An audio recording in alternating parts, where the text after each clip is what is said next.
Alhamdulillah nahmaduhu wa nasta'inuhu wa nastaghfiruh wa na'udzu billahi min shururi anfusina wa min sayyiati a'malina.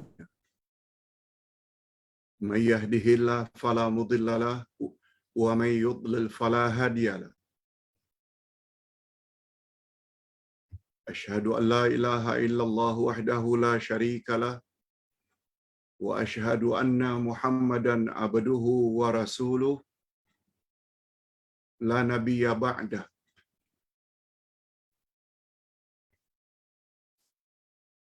Allahumma salli wa sallim ala nabiyyina Muhammad wa ala alihi wa sahbihi ajma'in, amma ba'd. Hadirin dan hadirat rahimakumullah serta para pemirsa yang saya hormati, Assalamualaikum warahmatullahi wabarakatuh. Alhamdulillah, kita bersyukur kehadirat Allah Azza wa Jalla. Berkat taufiknya, kita masih lagi diberi peluang untuk menambah ilmu pengetahuan kita tentang selok-belok agama. Yang pada pagi ini kita akan bahas dua lagi salat sunat. Pertama, salat sunat awwabin, dan yang kedua, salat sunat antara dua azan.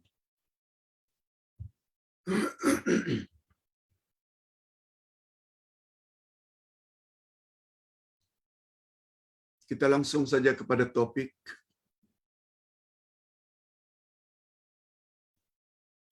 Salat sunat awwabin.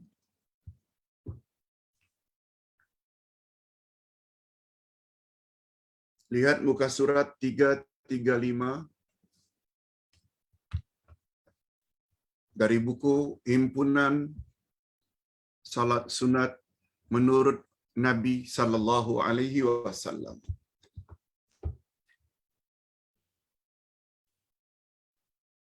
Buku ini memuat bermacam-macam salat sunat yang disertakan dengan dalil dari Nabi sallallahu alaihi wasallam. Oleh sebab itu kita jangan ragu lagi. Kita jangan ragu lagi untuk melaksanakannya.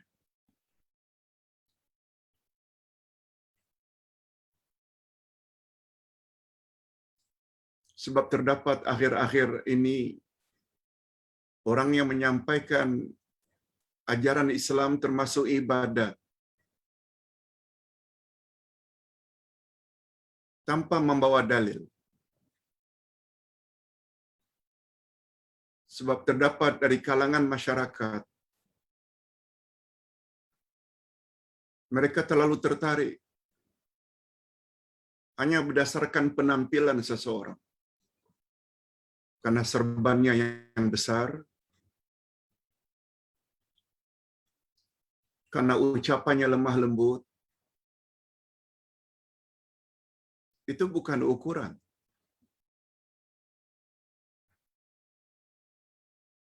Ukuran ajaran agama, lebih-lebih lagi yang berkaitan dengan akidah dan ibadat, mestilah ada dalil. Dan satu lagi, statement yang cukup berbahaya. Semua kita tahu,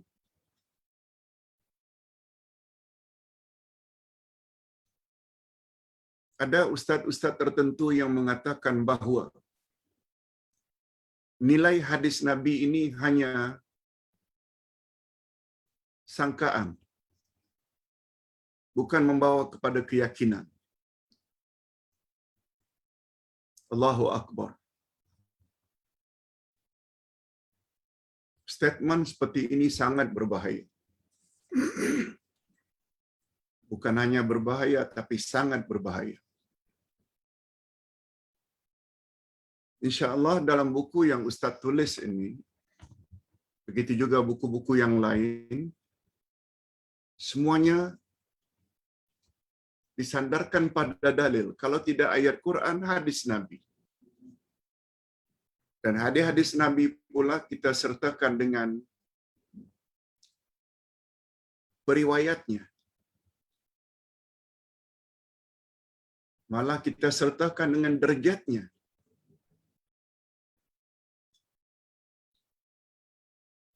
Ingat, Al-Quran dan hadis ada persamaannya. Tapi juga ada perbezaannya. Al-Quran dan hadis persamaannya sama-sama wahyu ilahi.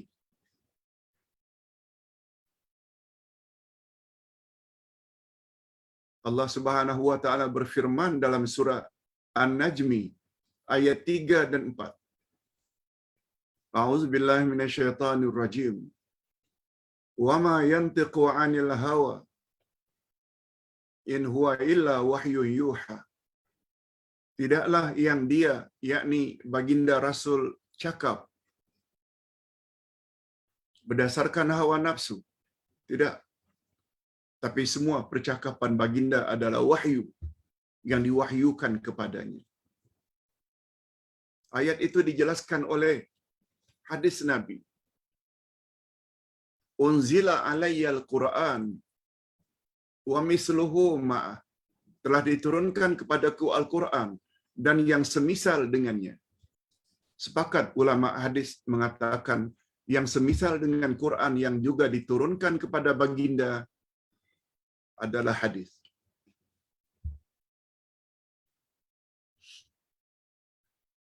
Nanti insya-Allah bila ada masa pada penghujung kuliah ini, Ustaz akan jawab 1-2 pertanyaan, termasuk pertanyaan apa makna hadis, Pak Ustaz? Apa makna takrir, Pak Ustaz? Kita akan jelaskan nanti. Insya-Allah.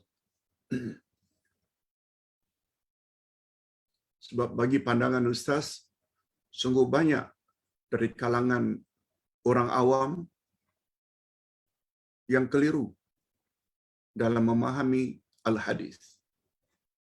Malah Ustaz berani mengatakan, bukan hanya dari kalangan orang awam, juga dari kalangan para asatidzah, ustaz-ustaz, ustazah-ustazah, dan pendakwah-pendakwah yang keliru dalam memahami takrir Nabi Muhammad sallallahu alaihi wasallam yang merupakan salah satu cabang dari hadis Nabi. Okey. Kita berbalik kepada topik. 2 salat sunat yang akan kita bahas pada pagi ini. Pertama, salat sunat awwabin. Yang kedua, salat sunat di antara 2 azan.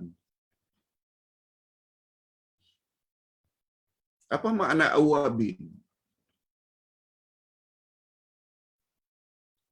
Betulkah Pak Ustaz salat sunat awwabin itu adalah salat sunat di antara salat maghrib dengan isyak? Ada dalilkah? Okey. Kita akan bahas. Yang kedua, apa makna salat sunat di antara 2 azan? Apakah itu membawa makna azan pertama dan azan kedua? InsyaAllah pagi ini kita akan dapat penjelasan yang jelas, sejelas-jelasnya. InsyaAllah. Pertama, salat sunat awwabin. Sebenarnya istilah salat awwabin adalah salat sunat duha yang dilakukan ketika matahari agak tinggi.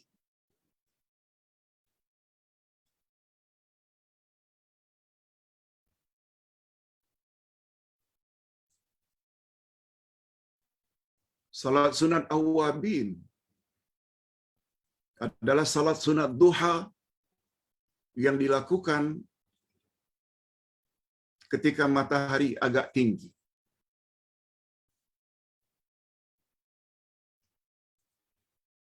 Apa dalilnya Pak Ustaz? Tanya dalil.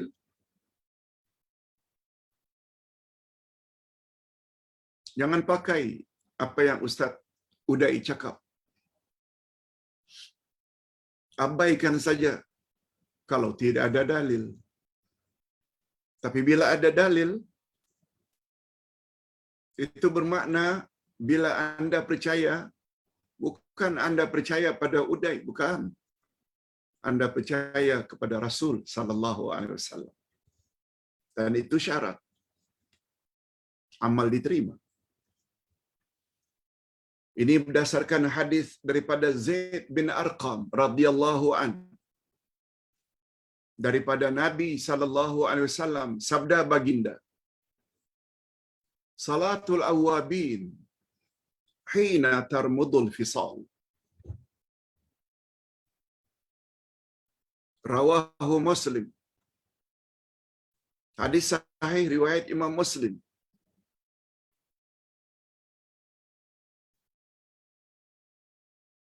Kalau anda yang berpahaman Ahlus Sunnah wal Jamaah, mereka akan katakan sami'na wa ata'na, sebab itu hadis sahih riwayat Imam Muslim. Apa makna hadis? Salat al-awabin, salat al-awabin ialah salat duha yang dikerjakan ketika kaki anak unta menggelitik kepanasan padang pasir karena panasnya matahari. Salat sunat awabin adalah salat sunat duha yang dilakukan ketika anak unta yang baru lahir menggelitik kakinya karena panasnya matahari.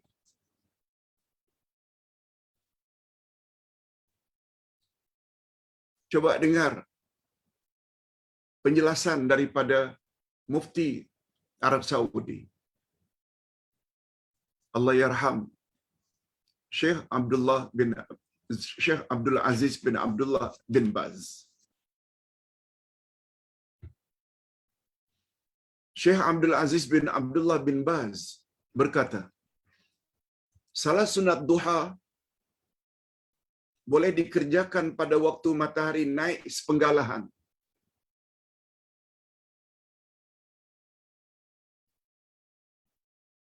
Yaitu setinggi tombak.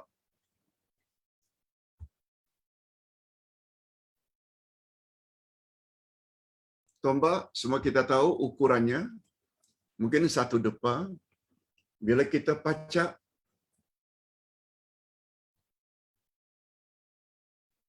lalu matahari memancar.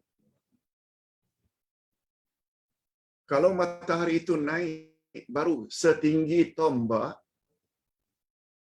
mungkin jam 8.30, mungkin jam 8.30 pagi, itu lebih kurang bermulanya salat sunat duha. Malah ada pendapat yang mengatakan lebih kurang setengah jam atau 40 minit sesudah syuruk. Kalau syuruk umpamanya jam 7:10 minit, 40 minit kemudian, lebih kurang jam 7:45, 7:45, jam 8. Mulanya salat duha. Boleh? Namun jika ia salat duha itu dilakukan ketika matahari agak tinggi dan panas terik, maka itu adalah lebih afdal. Itu adalah lebih afdal. Umpamanya jam 10, 10.30, jam 11, 11.30. Matahari agak tinggi. Pancaran matahari cukup panas sehingga memanaskan padang pasir. Ketika itu ada unta yang melahirkan anaknya. Anaknya begitu keluar menggelitik kakinya karena kepanasan padang pasir. Salat inilah yang dipanggil dengan salat sunat awwabin.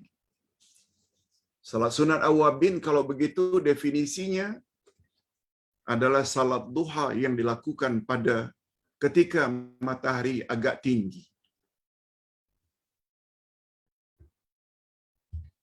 Sebagaimana kita sama-sama maklum, salat sunat duha dia bermula daripada ketinggian matahari itu setinggi tombak sehingga sebelum tergelincir matahari, sebelum masuk waktu zuhur. Itulah waktu duha.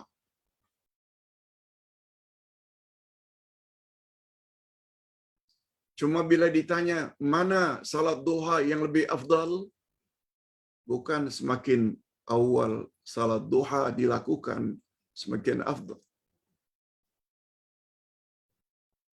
Salat witir, betul tak masanya boleh setelah selesai isyak hingga sebelum subuh?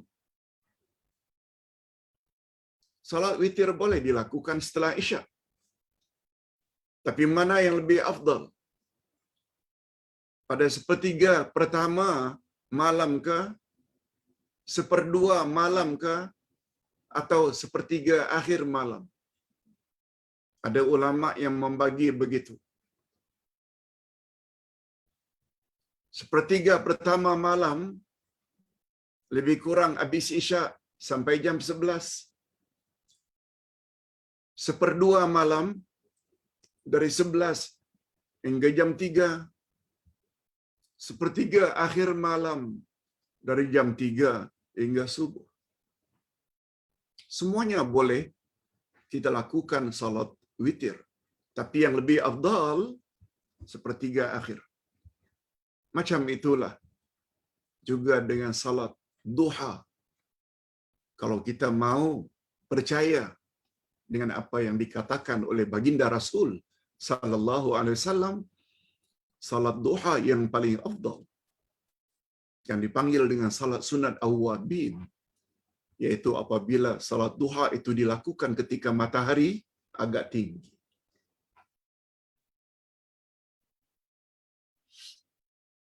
Itu sebabnya amalan Uday sendiri.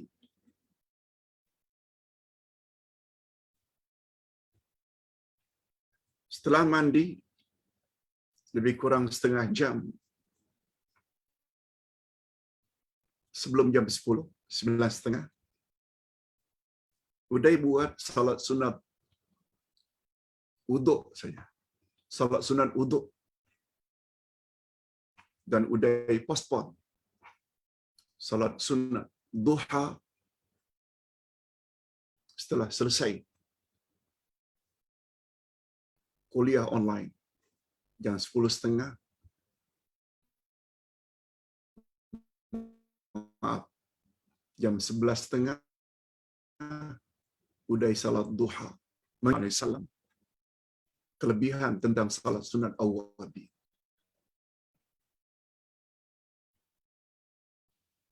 Kadang-kadang setelah salat sunat duha, maaf, kadang-kadang sebelum kuliah online, Uday buat 2 rakaat salat sunat. Setelah uduk, ditambah 2 rakaat salat sunat duha.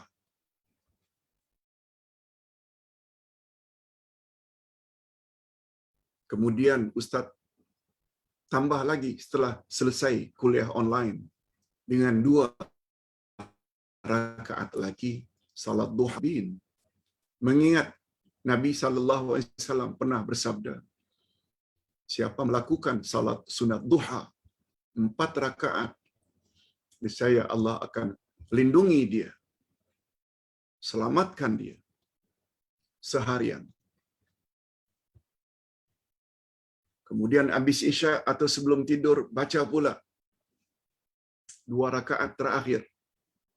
Maaf, 2 ayat yang terakhir dari surat Al-Baqarah. Bermula dari amanar Rasul hingga akhir.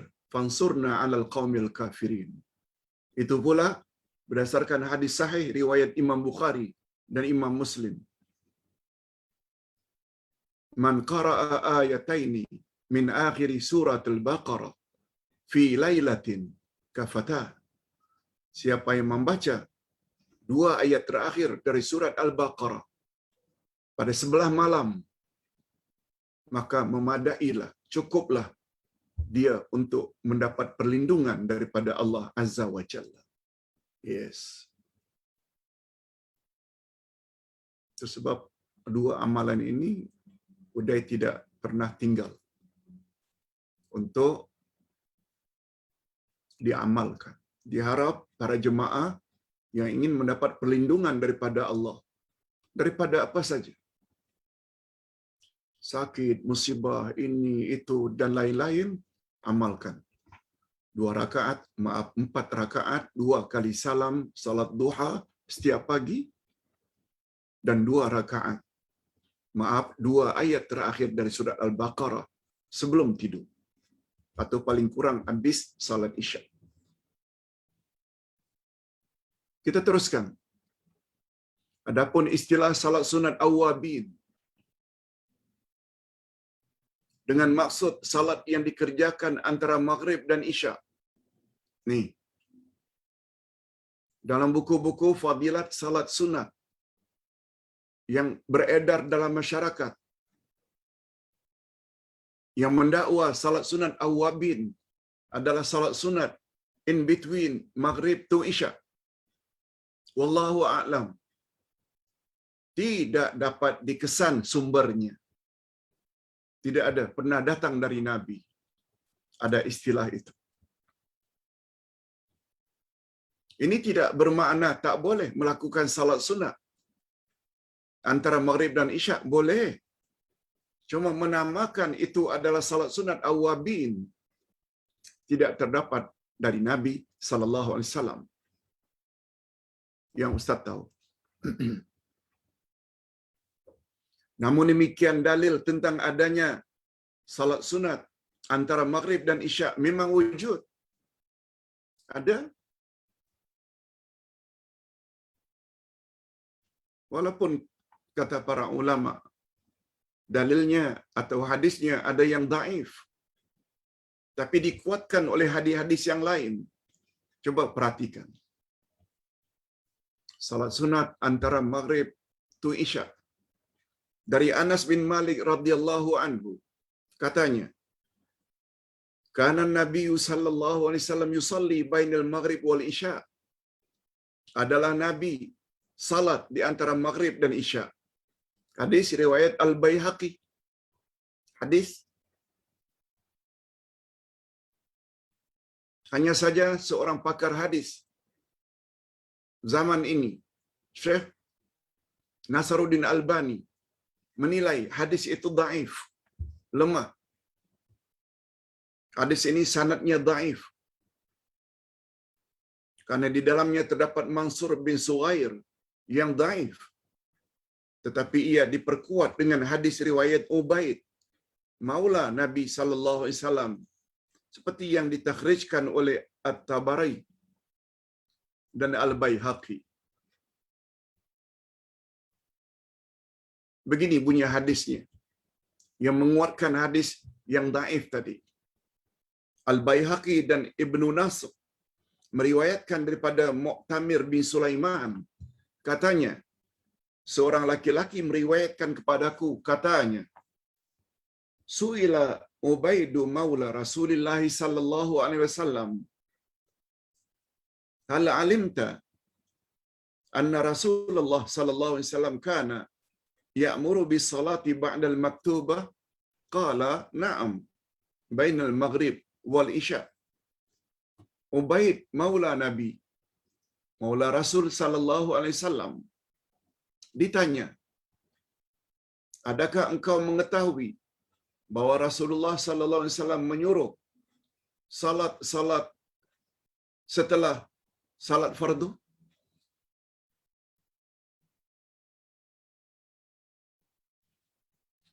Maula Nabi maksudnya anak angkat Nabi, lebih kurang macam itulah. Tentu sangat dekat dengan Nabi. Ketika ditanya, tahu tak engkau, wahai Ubaid, bahwa Rasulullah sallallahu alaihi wasallam pernah menyuruh kita melakukan salat setelah salat fardu? Ubaid menjawab, ada. Ada, yaitu antara maghrib dengan isya. Dan hadis itu diperkuatkan lagi. Hadis Huzaifah radhiyallahu anhu katanya. Apa kata Huzaifah? Ataitu Nabiya sallallahu alaihi wasallam fa shallaitu ma'ahu al-maghrib fa shalla ila al-isya. Aku mendatangi Nabi sallallahu alaihi wasallam, kata Huzaifah. Lalu aku melakukan salat maghrib bersama-sama dengan baginda. Maka selanjutnya aku lihat baginda salat hingga isya. Maknanya setelah maghrib, Nabi salat lagi hingga isya. Hadis riwayat Imam Ahmad. Dan hadis ini pula dinilai sahih.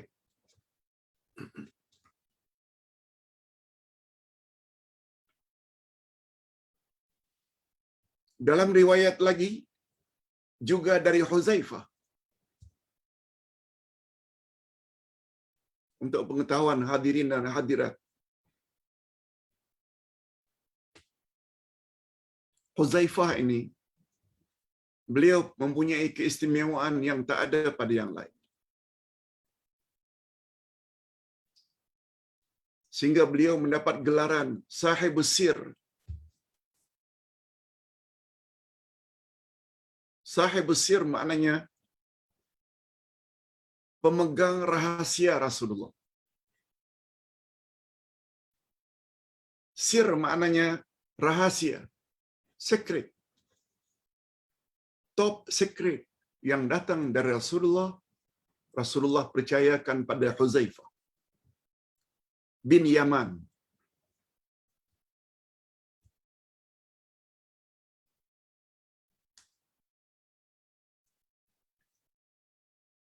Rahasia yang mana satu, Pak Ustaz? Mengapa Nabi berrahasia? Bukankah apa yang Nabi tahu, Nabi disuruh supaya menyampaikan kepada umatnya secara keseluruhan? Mengapa ada rahasia-rahasia? Nah, untuk pengetahuan para jamaah, ada satu rahasia yang Nabi tidak beritahu kepada sahabat-sahabat yang lain, kecuali hanya kepada Huzaifah bin Yaman.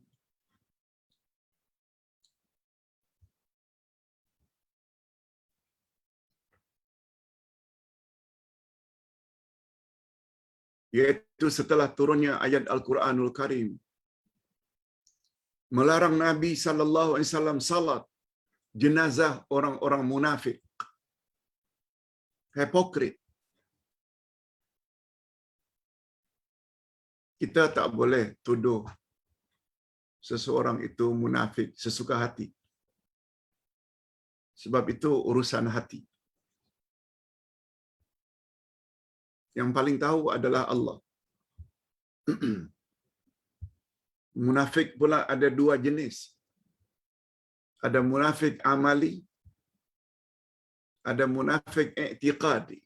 Munafik amali ini, sebagaimana sabda Nabi, tanda-tanda munafik ada tiga. Kalau bercakap suka bohong, bila berjanji suka mungkir, bila diberi amanah dia khianat.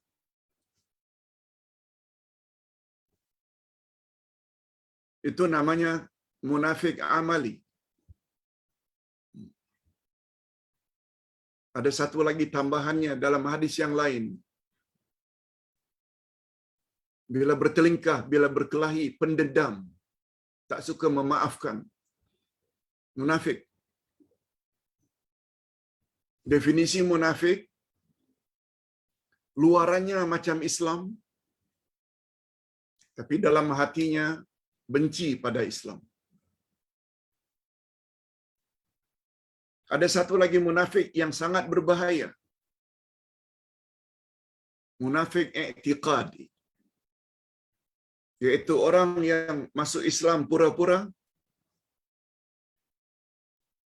tapi dalam hatinya sangat memusuhi Islam.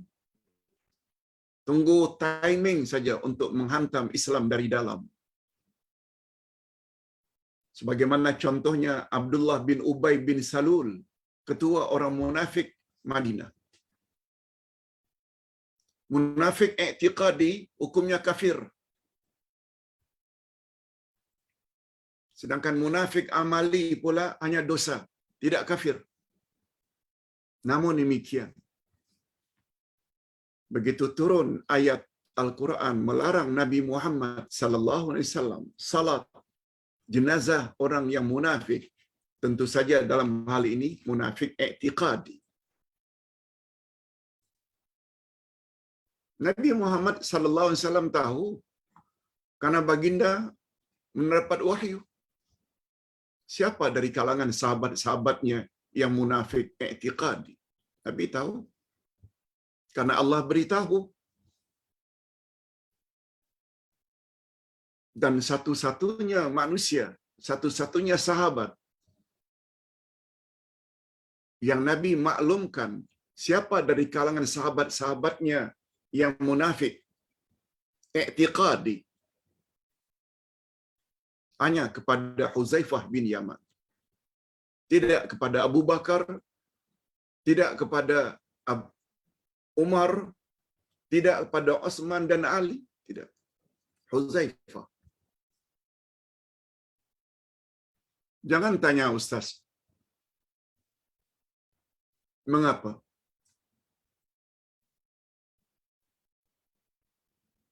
Itu pilihan Nabi. Itu sebabnya Huzaifah bin Yaman ini mendapat gelaran sahibus sir, pemegang top secret Rasulullah sallallahu alaihi wasallam. Ya Huzaifah, si fulan itu dia adalah munafik. Rupanya berita tentang kepercayaan baginda kepada Huzaifah diketahui oleh Umar bin Al-Khattab radhiyallahu anhu. Pada suatu hari Umar bertanya kepada Huzaifah,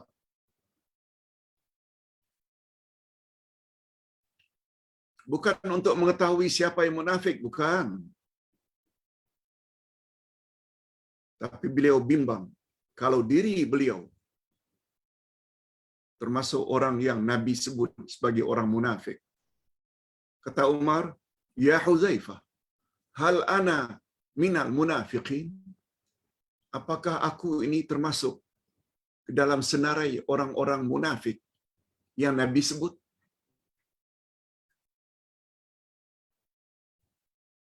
Huzaifah menjawab ringkas saja, "Lasta minhum." Tuan tidak termasuk ke dalam senarai. Dan Nabi, dan Huzaifah tambah, "Tolong ya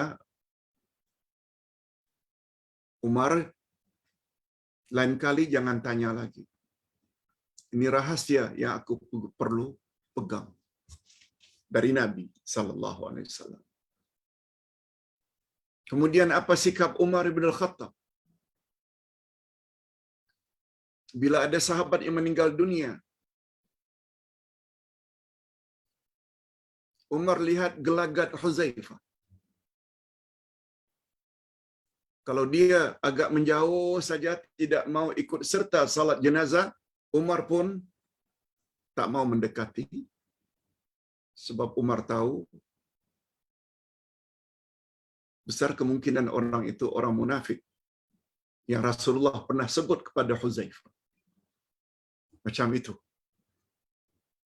Walaupun Umar tahu sabda Nabi bahawa ada 10 sahabat Nabi yang garanti masuk syurga. Beliau adalah orang yang kedua setelah Abu Bakar.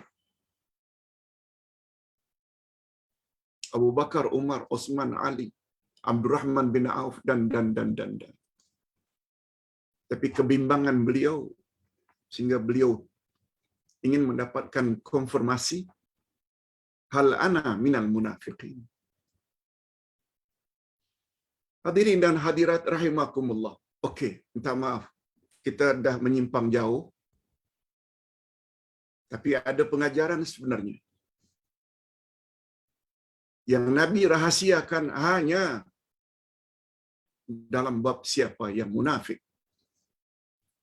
Bukan maknanya ajaran yang datang dari Nabi, Nabi hanya sampaikan pada orang-orang tertentu, lalu Nabi tidak sampaikan kepada sahabat yang lain. No. Ini sebagaimana dakwaan orang-orang tarikat, orang-orang sufi yang kononnya. Amalan ini Nabi hanya khas ajar pada Sayyidina Ali sahaja, tidak kepada yang lain. Oleh sebab itu, pegang kuat-kuat. Sebab tidak ada yang tahu amalan yang baik tersebut kecuali hanya Sayyidina Ali. Itu adalah penipuan yang besar, indirectly, secara tidak langsung. Nabi pernah menyembunyikan beberapa amal-amal baik, tidak disampaikan kepada para sahabat yang lain. Dakwaan itu sangat berbahaya. Sebab itu bermakna Nabi tidak mempunyai sifat yang wajib bagi setiap Nabi, iaitu tabligh, amanah, mesti menyampaikan. Kecuali dalam bab siapa dari kalangan sahabat beliau yang munafik. Yes, yang itu sebab kalaulah siapa yang munafik dari kalangan sahabat diketahui oleh Umar bin Khattab, tidak mustahil orang-orang munafik tersebut akan dipancung oleh Umar. Dan bila itu terjadi, nama baik Nabi akan terjejas. Walaupun bukan Nabi yang buat. Sahabat Nabi pakai pancung. Kalau orang seperti Umar yang tahu. Itu sebabnya mengapa baginda pilih Huzaifah, pemegang rahasia utama Rasulullah dalam bab itu. Okey.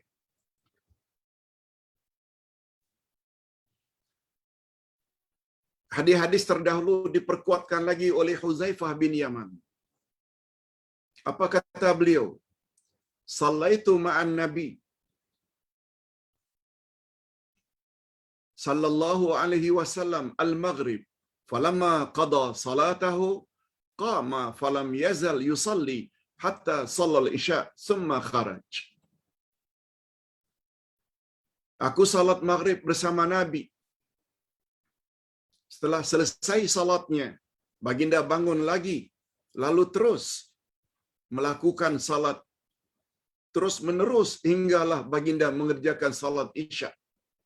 Dan kemudian baginda keluar. Hadis riwayat Ahmad, Tirmizi dan Ibnu Nasr. Yes. Sekarang kita ambil kesimpulan tentang salat sunat awwabin.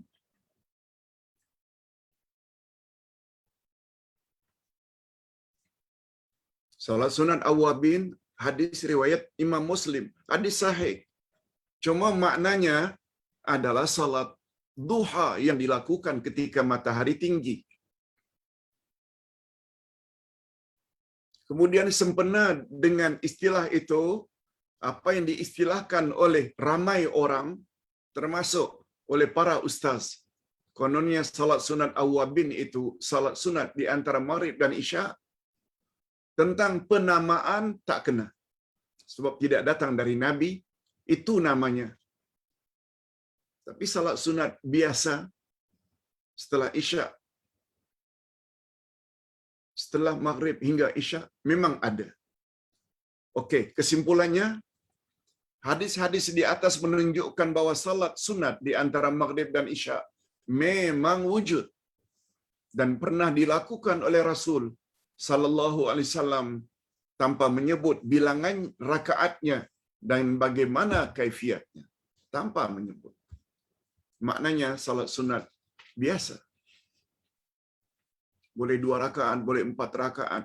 Setiap 2 rakaat salam, 2 rakaat salam. Yang kedua,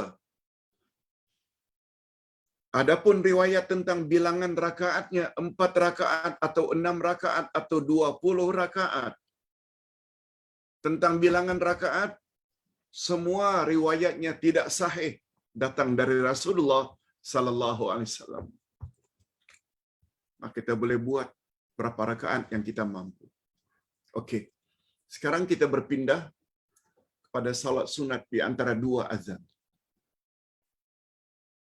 Kita baca dalilnya dulu. Hadis sahih riwayat Imam Bukhari. Abdullah bin Mughaffal radhiyallahu anhu berkata, qala Rasulullah sallallahu alaihi wasallam, baina kulli adhanaini salatun, baina kulli adhanaini salatun, wa qala fi salisah liman yasha atau liman sya. Rawahul Bukhari. Rasulullah bersabda, di antara dua azan ada salat. Nabi ulang dua kali. Di antara dua azan ada salat. Maknanya salat sunat. Dan kali yang ketiga, di antara dua azan ada salat. Cuma Nabi tambah untuk yang ketiga. Siapa yang mahu? Siapa yang mahu? Siapa yang hendak melakukannya? Silakan. Semua itu membawa makna. Pertama sekali, yang dimaksudkan dengan antara dua azan dalam hadis di atas adalah antara azan dengan iqamah. Antara azan dengan iqamah. Istilah ini selalu digunakan oleh Nabi sallallahu alaihi wasallam. Ustaz buat contoh. Dalam satu hadis Nabi bersabda, admin li ma baina lihyaik wa ma baina fakhzaik admin lakal jannah, atau kama qala Rasul sallallahu alaihi wasallam. Yang maknanya, jaminkan kepadaku apa yang terdapat di antara dua janggutmu dan apa yang terdapat di antara dua pahamu. Aku jamin untukmu syurga. Mengapa Nabi gunakan istilah beri kepadaku jaminan apa yang terdapat di antara dua janggutmu? Dua janggut maknanya janggut dan misai. Nabi gunakan dua janggut. Jamin kepadaku apa yang terdapat di antara dua pahamu. Ia membawa makna kehormatan diri. Maaf cakap, kemaluan. Laki-laki ke, perempuan ke? Laki-laki dipanggil dengan zakar, perempuan dipanggil dengan faraj.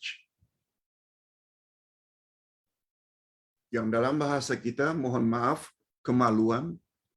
Jamin, jangan salah gunakan pada jalan-jalan yang dimurkai oleh Allah. Zina, liwat, dan lain-lain, hindari. Begitu juga beri kepadaku jaminan di antara dua janggutmu, yaitu mulut, yang di dalamnya ada lidah. Jangan fitnah, jangan mengumpat, jangan berbohong.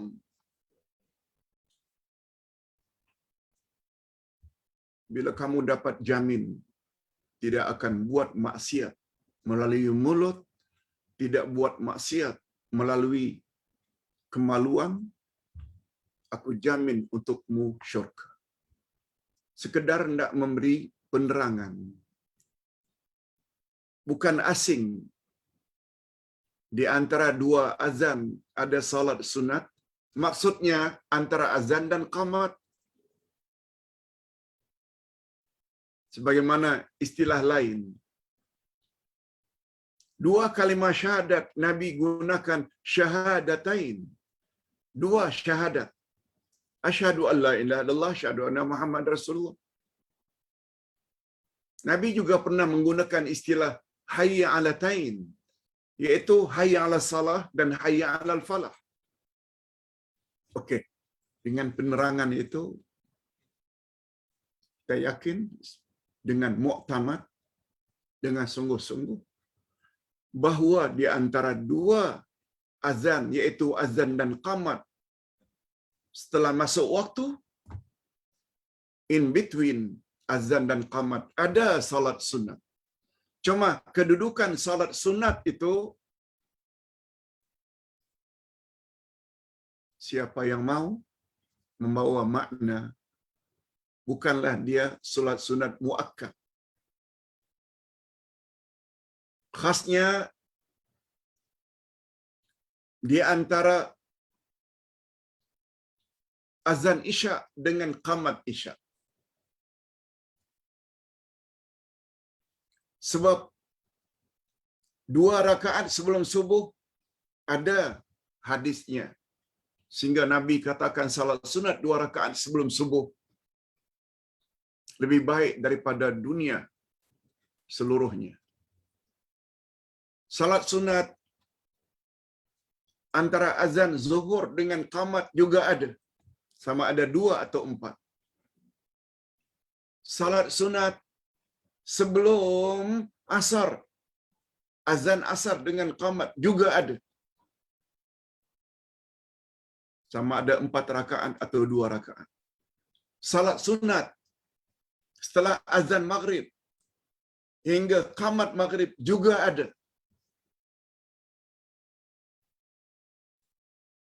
Yang kita panggil dengan salat sunat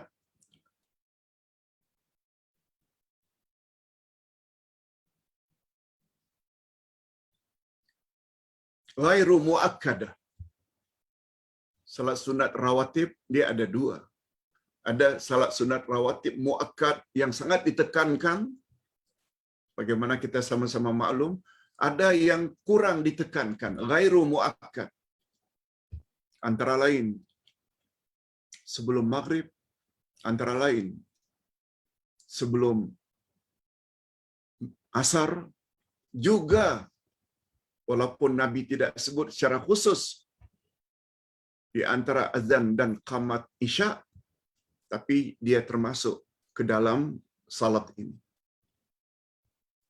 Pada setiap 2 azan ada salat sunat. Hadirin dan hadirat rahimakumullah.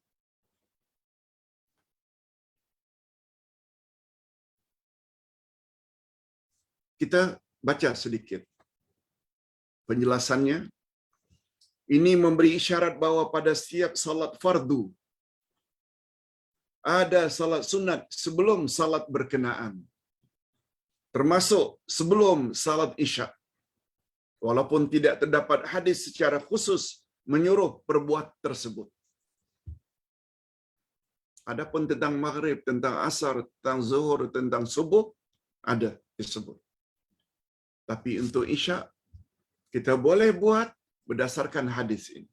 Di antara 2 azan ada salat sunat. Untuk mendapat maklumat lanjut, sila baca dalam buku ini tentang salat sunat rawatib ghairu muakkad, halaman 46. Kita sudah bahas tentang bab itu. Hadirin dan hadirat rahimakumullah. Mudah-mudahan dengan penjelasan yang Ustaz sampaikan tadi membuat kita semakin yakin adanya 2 salat sunat tersebut. Salat sunat awwabin dengan makna salat sunat duha yang dilakukan pada waktu matahari sedang tinggi. Itu yang lebih afdal. Juga ada rupanya salat sunat di antara 2 azan. Mungkin ada yang bertanya, khasnya kaum laki-laki. Oh, kalau begitu Pak Ustaz, ada salat sunat ya di antara dua azan salat Jumat. Itu ada pembahasan khas oleh para ulama. Yang lebih kuat tidak ada. Walaupun ada yang mengatakan ada.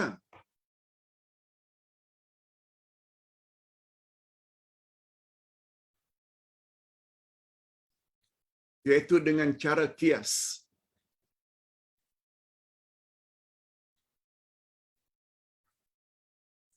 Jumat itu kan sama dengan zuhur. Kalau zuhur ada qabliyah 2 rakaat sebelum zuhur, nah karena zuhur sama dengan Jumat, juga ada maknanya salat 2 rakaat sebelum salat Jumat. Tapi pandangan itu dibantah oleh ulama yang mengatakan tidak ada. Pertama sekali, zaman Nabi, begitu juga Abu Bakar, begitu juga Utsman, Umar ibn Khattab, Rasulullah sallallahu alaihi wasallam, Abu Bakar, Umar ibn Khattab, Rasulullah sallallahu alaihi wasallam apabila masuk waktu Jumat, baginda langsung naik atas mimbar. Setelah memberi salam, Assalamualaikum warahmatullahi wabarakatuh, Nabi duduk di atas kursi, di atas mimbar. Setelah memberi salam, Nabi duduk. Baru azan. Maaf. Ustaz ulang sekali lagi. Zaman Nabi, zaman Abu Bakar, zaman Umar, bila masuk waktu Jumat, masuk waktu, tidak azan. Kecuali bila masuk waktu naik, Nabi naik ke atas mimbar. Ustaz ulang. Bila masuk waktu saja Nabi naik atas mimbar untuk khutbah. Tetapi begitu naik, Nabi hanya ucap Assalamualaikum warahmatullahi wabarakatuh. Lalu Nabi duduk di atas mimbar.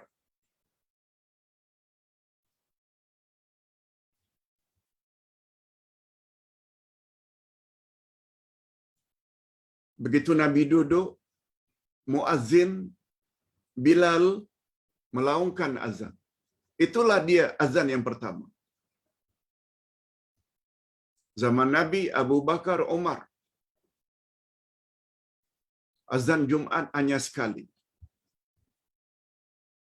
Masa waktu Nabi naik atas mimbar, beri salam, Nabi duduk, baru azan. Habis azan, Nabi berdiri untuk khutbah, meneruskan khutbahnya. Pertanyaannya, bila Nabi buat qabliyah Jumat? Bila Nabi buat qabliyah Jumat? Tak ada riwayat yang Nabi turun untuk buat 2 rakaat. Tak ada. Yang mula-mula melakukan azan ni 2 kali adalah zaman Osman. Tapi 2 kali itu, menurut pembacaan Ustaz,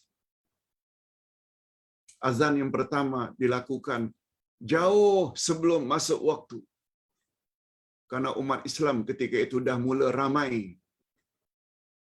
Dilaungkan di pasar-pasar, tidak memberitahu. Hari ini, hari Jumaat. Bersiap-siaplah untuk salat Jumaat. Kemudian ada larangan supaya jangan berniaga pada hari Jumaat. Khasnya apabila diwajibkan salat Jumaat, tak ada perniagaan lagi. Untuk mengingatkan inisiatif Sayyidina Utsman azan di pasar-pasar. Itu azan pertama jauh sebelum masuk waktu. Itu bermakna, itu tidak bermakna di antara dua azan. Adapun teguran Nabi, ketika sedang khutbah ada orang yang baru masuk, lalu ingin duduk, Nabi tegur dari atas mimbar, "Salli raka'ataini khafifatain." Salat 2 rakaat secara ringan. Hadis sahih riwayat Imam Muslim.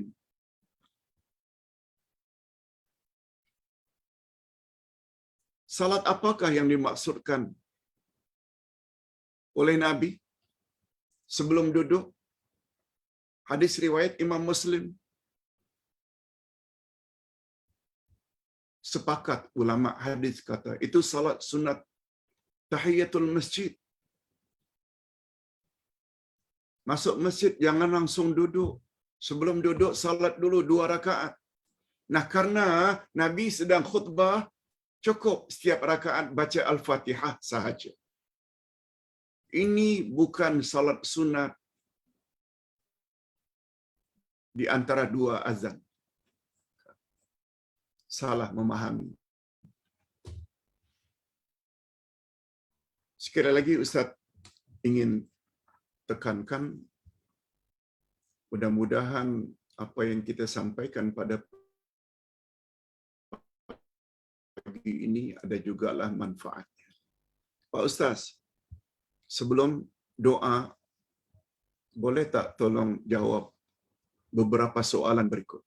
Boleh insya-Allah. Pertama, Ustaz ditanya,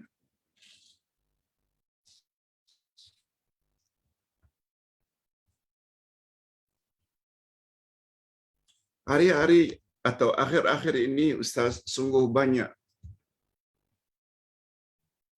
ceramah yang mengatakan adanya bid'ah hasanah. Okey. Menurut pandangan yang betul dan tepat dalam urusan agama, khasnya dalam bab ibadat, kita mesti ikut apa yang disuruh oleh Nabi dan jangan buat apa yang Nabi tidak suruh.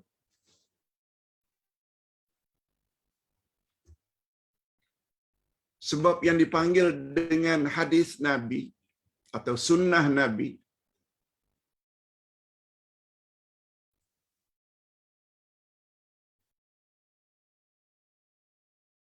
huwa ma yunsabu ila Nabi sallallahu alaihi wasallam min qaulin aw fi'lin aw taqririn aw wasfin.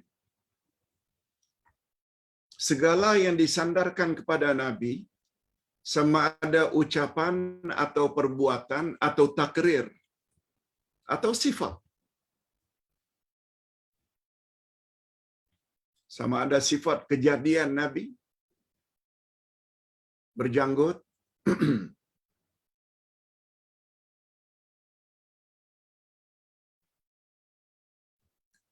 atau sifat akhlak Nabi, amanah, siddiq, tabligh, cara makan Nabi, cara berjalan Nabi, itu maknanya sifat Nabi. Semuanya dalam kategori hadis. Cuma yang kami tidak faham Pak Ustaz, apa makna takrir? Kalau fi'lin, apa yang disandarkan pada Nabi dari sudut perbuatan, kami tahu. Nabi buat salat duha, kami buat. Nabi buat salat tahajud dan witir, kami buat. Nabi buat salat sunat rawatib, kami buat. Itu maknanya yang disandarkan pada perbuatan Nabi. Okey, itu kami paham Pak Ustaz. qaulin pula yang disandarkan pada ucapan Nabi. Juga kami boleh faham, Pak Ustaz.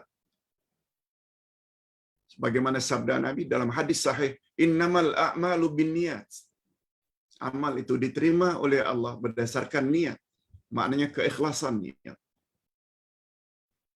Hindarkan olehmu 7 dosa-dosa besar. Syirik, sihir, membunuh, dan lain-lain. Nabi yang ucap. Itu namanya ucapan yang disandarkan pada Nabi. Yang kami hendak tanya, Ustaz boleh tak fokus membahas masalah takrir? Takrir maknanya ketetapan Nabi.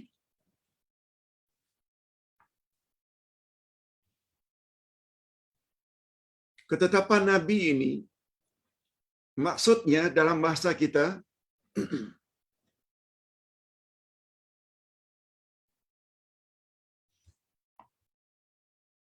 ayyakula ahadun amamahu sallallahu alaihi wasallam qawlan au yaf'alu fi'lan fala yunkiru au la yakunu amamahu walakin yuballighu alaihi fayaskut alaihi fasukutuhu hadza taqrirun lahu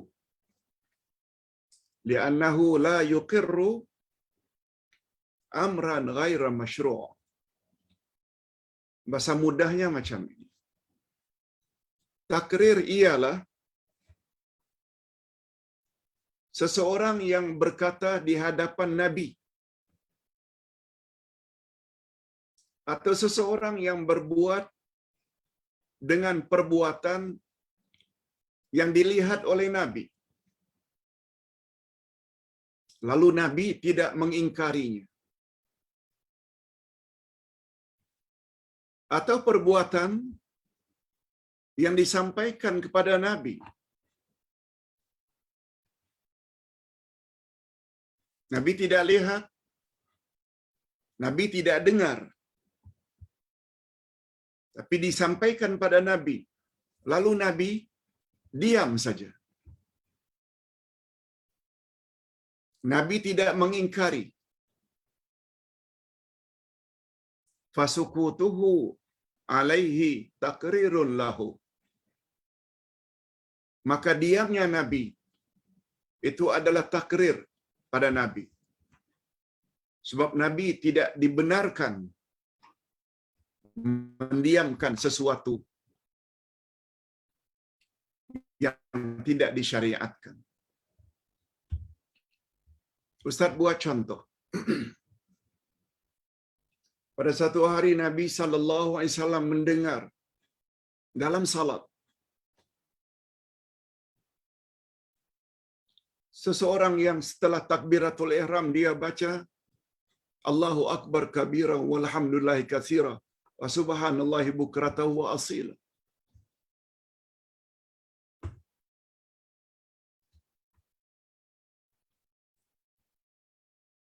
Pada riwayat yang lain Nabi ada sebut.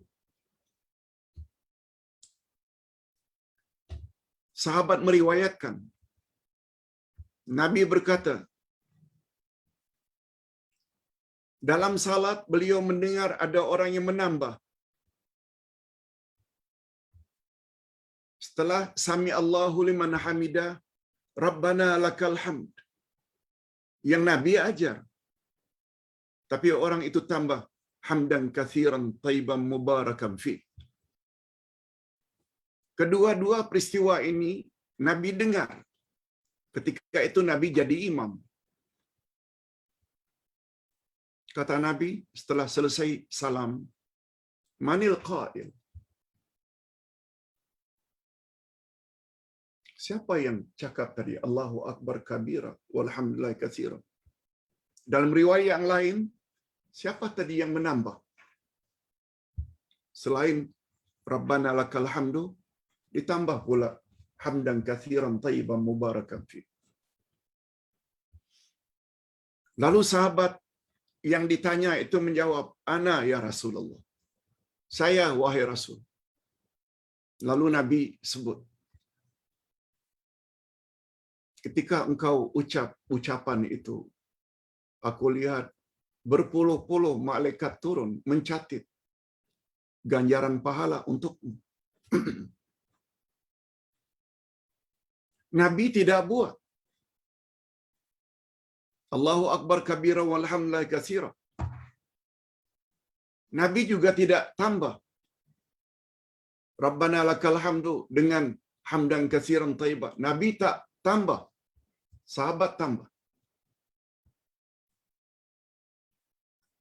Lalu Nabi tidak mengingkari. Ini yang namanya takdir. Ini namanya takrir ketetapan Nabi.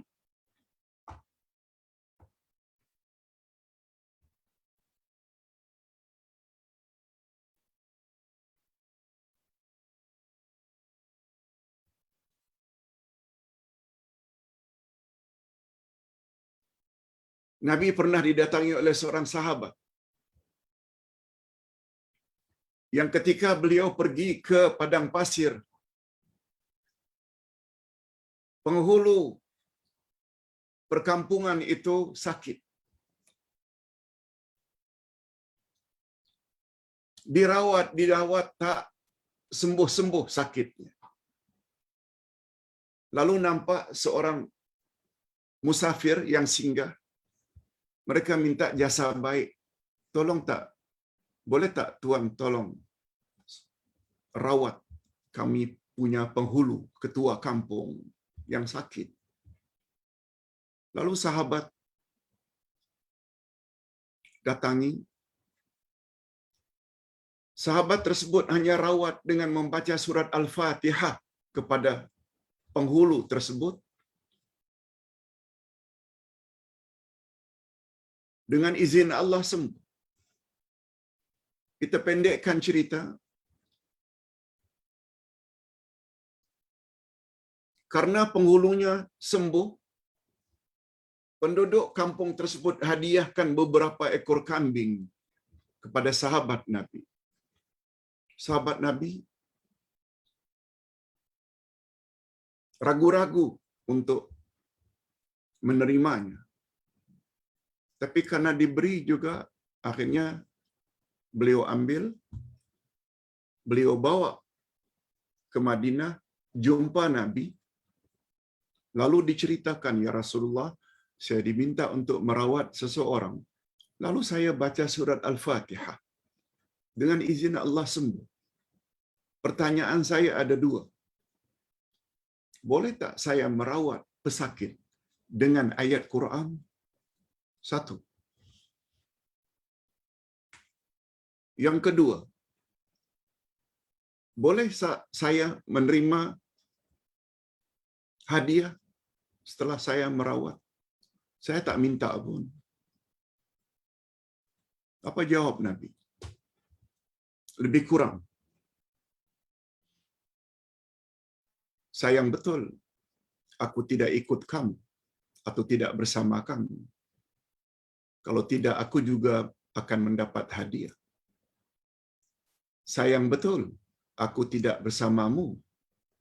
Kalau aku bersamamu, aku juga akan mendapat hadiah.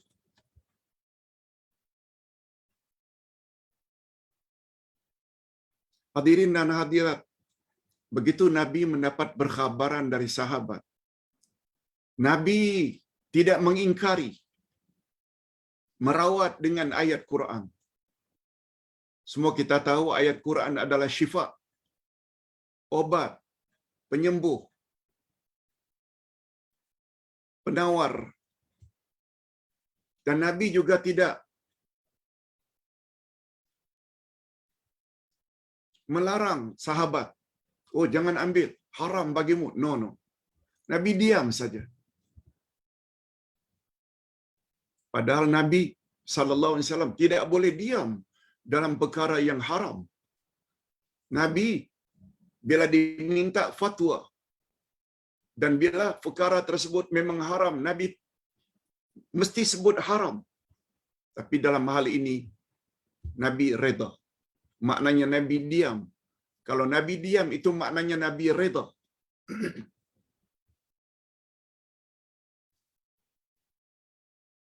Contoh-contoh ini Ustaz beritahu kepada hadirin dan hadirat.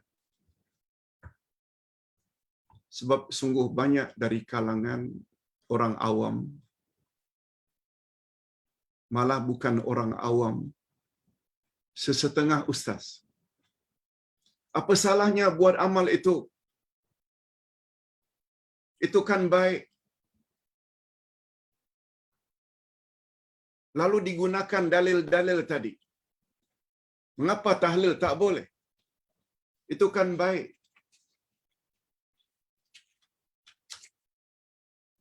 Kita bukan menyanyi dangdut. Kita bukan berkaraoke.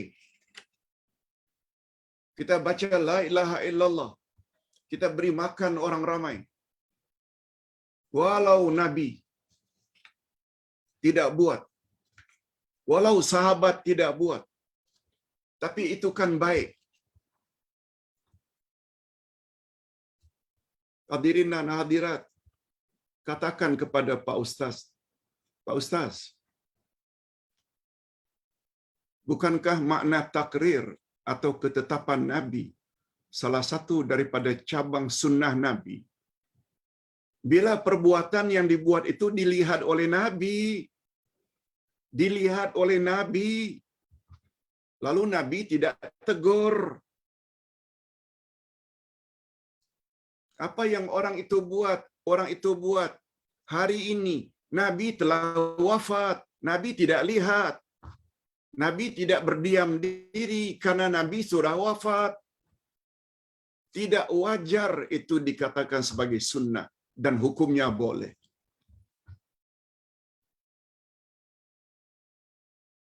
Itu kan perkara baik.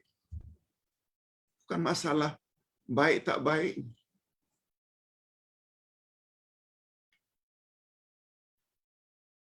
Seperti umpamanya ingin membaca surat Yasin hari Jumaat atau malam Jumaat. Silakan tak baca, tak salah.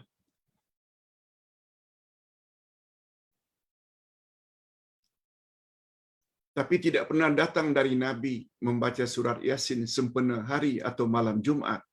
Yang datang dari Nabi ada surat Al-Kahfi.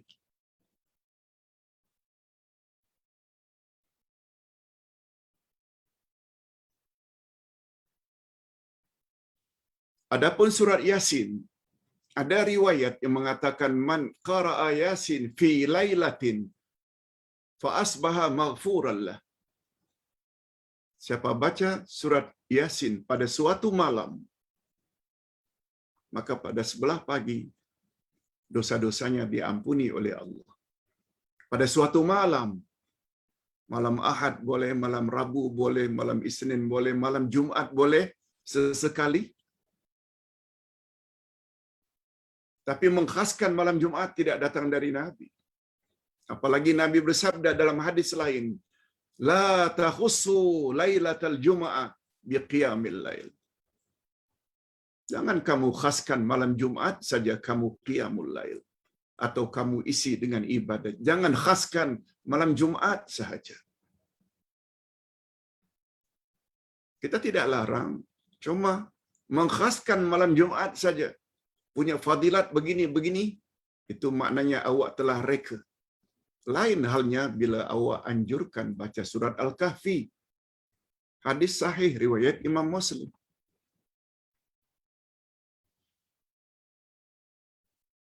Jadi Ustaz tidak heran kalau timbul pertanyaan dari jemaah sebagai orang awam.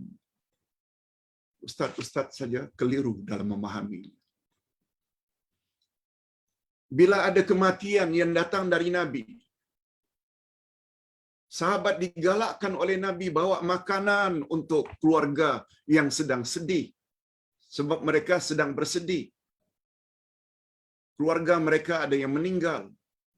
Mereka sibuk buat kerja-kerja.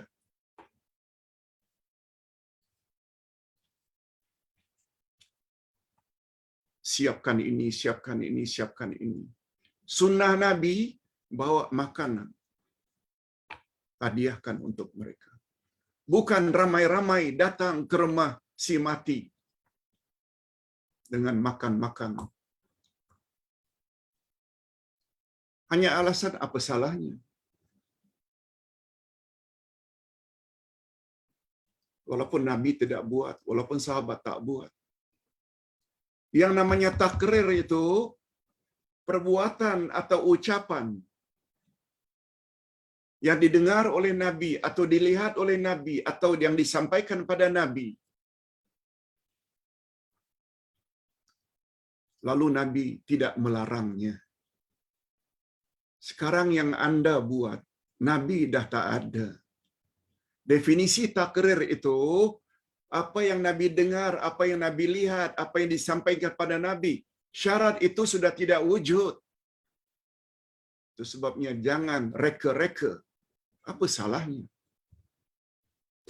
Orang tak baca la ilaha illallah, tak boleh.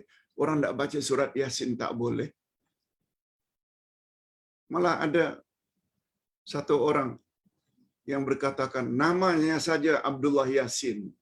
Orang baca Yasin pun tak boleh. Bukan persalahan itu. Boleh. Tapi kamu khaskan malam Jumat saja. Siapa yang telah tetapkan malam Jumat saja? Nabi kata, fi lailatin, pada mana-mana malam.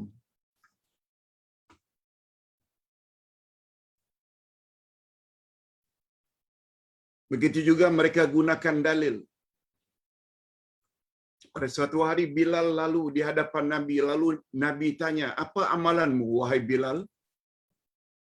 Bilal tanya, mengapa Tuhan tanya begitu ya Rasulullah? Kalau boleh saya tahu, ketika engkau lalu tadi langkah-langkahmu sama dengan langkah-langkah yang aku dengar dalam syurga ketika aku Mi'raj. Lalu Bilal pun berkata, aku tidak melakukan wuduk, tak kira siang ke malam, musim panas ke musim sejuk, aku tetap melakukan salat sunat 2 rakaat. Itu pun sebenarnya salah. Sebab ada hadis sahih dari Nabi sallallahu alaihi wasallam yang mengatakan siapa yang wuduk sebagaimana wudukku, kemudian dia salat 2 rakaat sunat sesudah wuduk, maka Allah ampun segala dosa-dosanya. Riwayat yang lain pula, maka baginya syurga. Ada hadis Nabi yang suruh. Bukan itu pertama kali yang dilakukan oleh Bilal. Kalaupun itu pertama kali dilakukan oleh Bilal, itu didengar oleh Nabi ucapan Bilal, dan Nabi tidak melarang, itulah takrir. Tolong hadirin dan hadirat, banyak sangat pertanyaan-pertanyaan semacam ini diajukan kepada para ustaz. Tolong, kalau ada orang buat statement, tanya sajalah kepada yang berkenaan, apa dalilnya Pak Ustaz?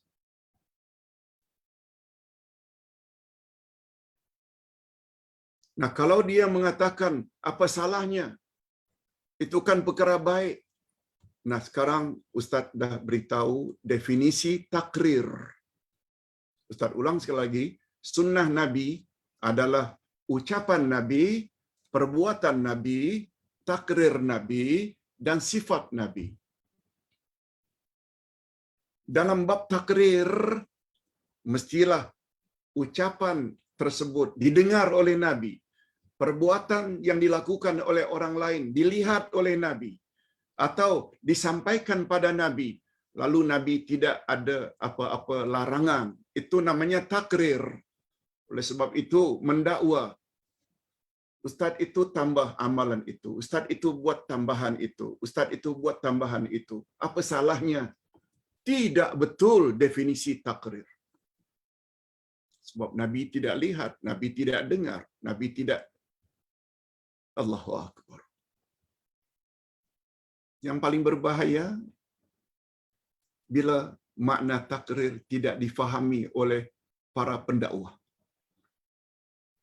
Timbullah apa salahnya. Istilah udai, kalau digunakan istilah apa salahnya kita tambah ini dan itu, maknanya salahlah itu. Apa salahnya? Salahlah itu. Sebab kaedah dalam ibadat,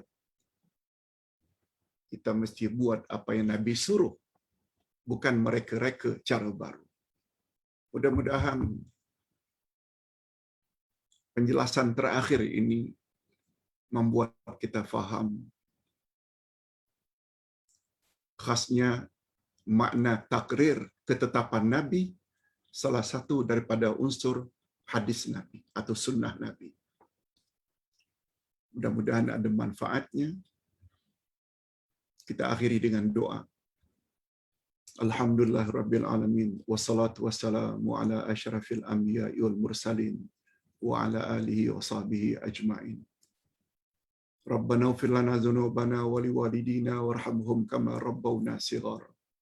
Ya Allah, ampunkanlah dosa kami dan dosa kedua ibu bapa kami. Dan cucurilah mereka rahmat-Mu, ya Allah. Sebagaimana mereka telah didik kami sejak dari kecil. Rabbana hab lana min azwajina wa dhurriyyatina qurrata a'yun waj'alna lil muttaqina imama. Ya Allah, berilah kami pasangan hidup dan zuriat yang menyenangkan hati dan mata kami melihatnya, dan jadikanlah kami pemimpin bagi orang-orang yang bertakwa. Ya Allah, ya Tuhan kami, sungguh banyak pengajaran yang dapat kami ambil pada pagi ini. Selain tentang salat sunat awwabin, juga salat sunat di antara dua azan, kami juga mendapat penerangan tentang makna takrir, salah satu daripada cabang sunnah Nabi. Rupanya takrir ini ialah apa yang Nabi dengar, apa yang Nabi lihat, atau apa yang Nabi disampaikan, lalu Nabi tidak melarang. Bukan sebagaimana kepahaman yang disampaikan oleh setengah-setengah pendakwah yang tidak bertanggung jawab. Semua amal-amal baik hukumnya boleh, padahal amal-amal itu tidak didengar dan tidak dilihat oleh baginda Rasul sallallahu alaihi wasallam sebagaimana definisi takrir. Oleh sebab itu, berilah kami kepahaman yang mendalam, ya Allah, ya Tuhan kami. Allahumma arinal haqqa haqqan warzuqna ittiba'ah wa arinal batila batilan warzuqna ijtinabah. Ya Allah, perlihatkanlah kepada kami kebenaran akan kebenarannya dan beri kami kekuatan untuk melaksanakannya. Dan perlihatkan jugalah kepada kami kebatilan itu akan kebatilannya dan beri kami kekuatan untuk menjauhkan kebatilan tersebut sejauh-jauhnya. Allahumma khtim lana bi husnil khatimah wa la takhtim alaina bi su'il khatimah. Ya Allah, akhirilah hayat kami dalam keadaan akhir yang baik, dan jangan Engkau akhiri dalam keadaan pengakhiran yang tidak baik.